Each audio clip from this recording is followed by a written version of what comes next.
Bonjour à tous, je m'appelle Lorena Meneses et je vais vous parler un peu sur la sécurité et comment configurer la sécurité de Windows. Voilà. Alors, tout d'abord, pour commencer, je peux aller ici pour démarrer Windows et chercher sur le bouton principal, donc sécurité des appareils. Voilà, soit cette option-là, ou sinon ici dans la petite flèche, et ici, hop, double-clic et ça va ouvrir cette fenêtre-là. Donc ici, nous avons normalement tous les outils que Windows propose. Donc il a la protection contre les virus et menaces. Donc ici, c'est très important de le faire. Moi, je viens de le faire à l'instant, ça prend 2 minutes. Et donc, il analyse tous les fichiers de votre ordinateur. Et puis, il vous dit, détecte s'il y a un virus ou des menaces qui peut endommager votre ordinateur. Donc, mon ordinateur, c'est un Lenovo.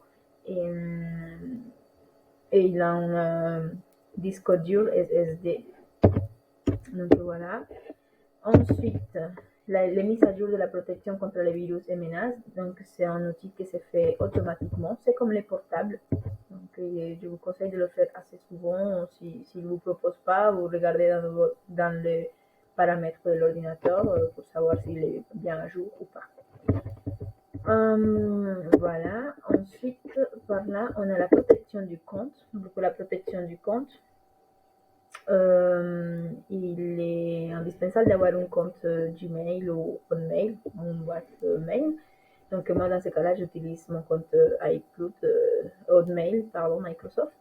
Et donc pour ça, il faut avoir vraiment un bon mot de passe. Donc pour ça, il faudra que vous avez un mot de passe très en sécurité. Donc, je vous conseille d'avoir des caractères spéciaux, c'est-à-dire des arrobas, points, point virgule, slash, etc.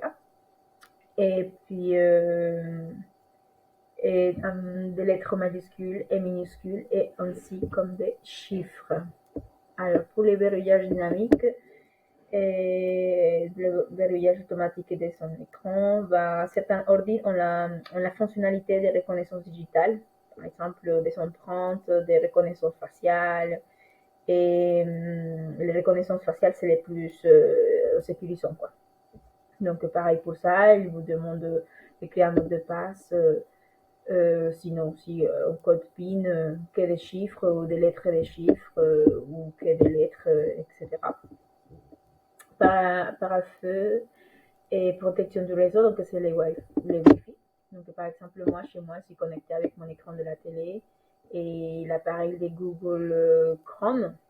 Et c'est un dispositif qui permet de brancher les écrans connectés à un grand écran comme la télé. Donc ça permet depuis l'ordinateur, les tablettes ou les portables. Donc voilà. Donc ça, c'est la configuration de Windows qui propose le même ordinateur, Windows. Et ensuite, je voulais parler sur CC Cleaner. Donc CC Cleaner, c'est un antivirus que j'utilise beaucoup et que je vous recommande à 100%, puisque c'est un antivirus que c'est gratuit déjà pour télécharger et c'est efficace, rapide et efficace. Donc vous avez tous les outils qu'il propose là. Donc là, il a le bilan santé. Donc pareil, vous pouvez démarrer et pouvoir analyser votre ordinateur. Donc les programmes les sites internet, les applications que vous avez téléchargées dans votre ordinateur, que vous utilisez souvent ou pas. Donc il va faire le bilan de santé, ça prend vraiment pas beaucoup de temps et ça permet de savoir s'il y a des menaces ou des virus qui peut endommager votre ordinateur. Donc ensuite, ici, on a le nettoyage personnalisé. Donc pareil, c'est pour nettoyer, pour détecter les virus, pour le Windows, pour les applications, pour les Internet et l'Internet, etc. Et là, c'est les applications. Voilà.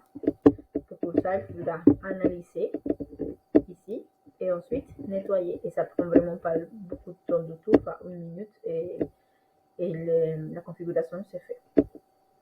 Les mises à jour à logiciel, c'est comme Windows, il proposait tout à l'heure. Les mises à jour, normalement, ça se fait automatiquement, comme pour les portals.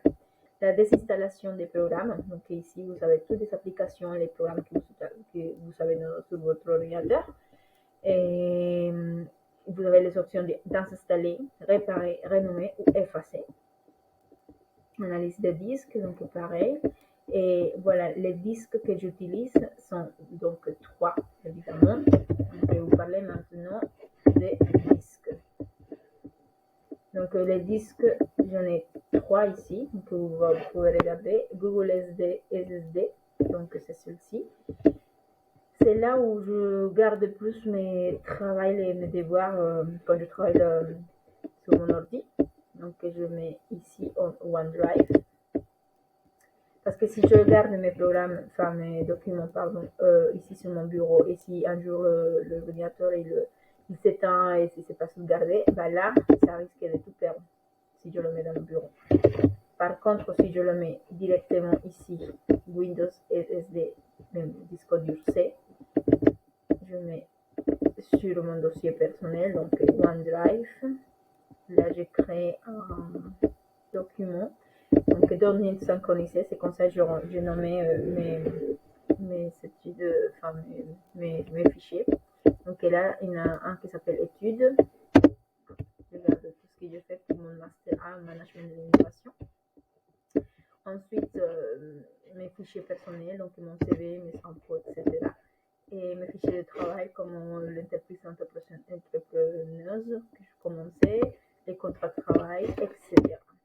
Ensuite, ici, j'ai la clé USB que j'utilise énormément pour ranger tous mes fichiers aussi. Donc, c'est pratique de l'avoir sauvegardé sur l'ordinateur et aussi sur la clé USB. Et ensuite, c'est Google Drive, c'est un disque dur virtuel. Donc, virtuel pourquoi? Parce que c'est lié ou synchronisé avec Google Chrome, c'est la boîte mail. Google Chrome, non, sorry, pardon, c'est avec Google Drive. Donc, c'est la boîte virtuelle, le disque dur virtuel qui permet de sauvegarder tout dans le nuage virtuel, comme on dit. Hop, donc maintenant, pour dernière chose, je vais vous montrer donc les boîtes mail. Donc voici la boîte mail. Donc j'utilise Gmail et normalement vous pouvez filtrer tout ça. Donc les notifications, réseaux sociaux. Moi je préfère comme ça parce que je préfère sélectionner à part avec les liens les réseaux sociaux avec le principal et les notifications. Donc c'est ici où je garde tous mes travaux. Donc Doc, c'est celui-là qui remplace par exemple Microsoft Word. Cheat, c'est celui-là, les Excel par exemple, Slides et PowerPoint, photos, contacts, forms, c'est pour faire les enquêtes, etc. Agenda, Slides et PowerPoint, etc. etc. Donc voilà, c'est tout pour aujourd'hui et j'espère pouvoir faire notre petite vidéo d'information sur la configuration de Microsoft.